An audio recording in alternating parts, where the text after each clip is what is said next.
Muraho nongeye kubasuhuza, nishimiye kubana namwe muri uyu mwanya kandi ndabifuriza ibyiza gusa mu buzima bwanyu.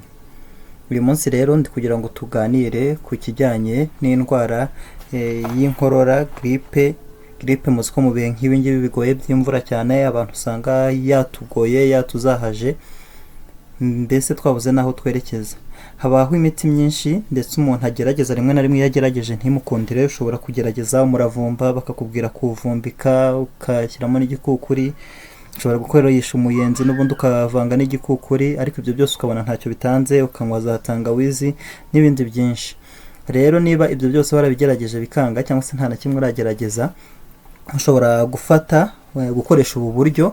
Ugafata indimu ya ndimu kare, ugafata igitunguru cya onyo gitukura ndetse n'ubuki, nubwo ubuki atari ngombwa cyane kuko ibyo bibiri navuze, indimu ndetse n'igitunguru cya onyo gitukura, rwose byagufasha kandi ukamererwa neza.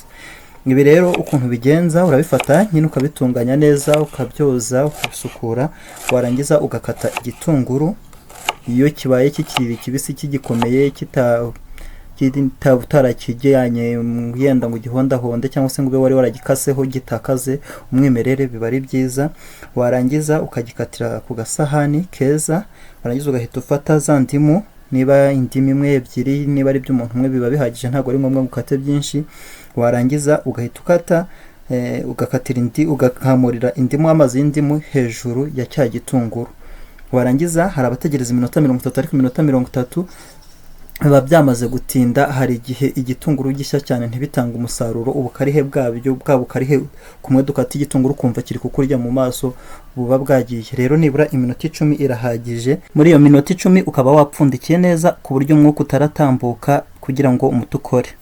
Ugahita ubinywa bisa nkaho bigifite y'amazi y'indimu akaba arimo na cya gitunguru, kandi cyiza iyi ndimu iba yamaze guca impumuro y'igitunguru intege ku buryo kitarara guhumura mu kanwa ngo wumve bikubangamiye.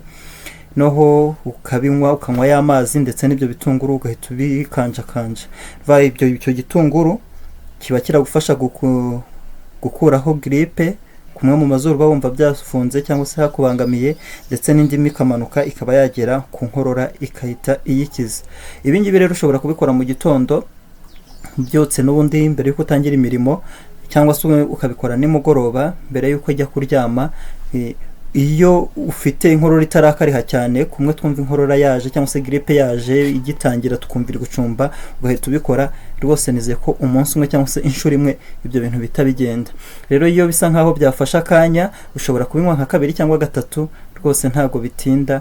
Iyo hatabayemo ikindi kintu cyabaye ingendanyi, ako kanya uhita ukira. Reka nizere ko rero ugiye kugerageza ubu buryo, cyangwa se n'undi wese wabona ufite ikibazo cya grippe yamubangamiye yamuzonze, uhita umurangira umuti.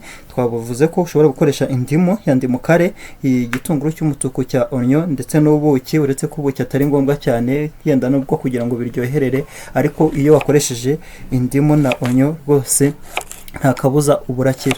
Tugushimiye rero ko abanye natwe kandi ko duteze amatwi. Komeza ugaruke ubane natwe, kora subscribe, kora share, abantu bose bakagerwaho n'iyi nkuru nziza. Ahasigaye tubeho turambe mu buzima buzira umuze. Murakoze cyane.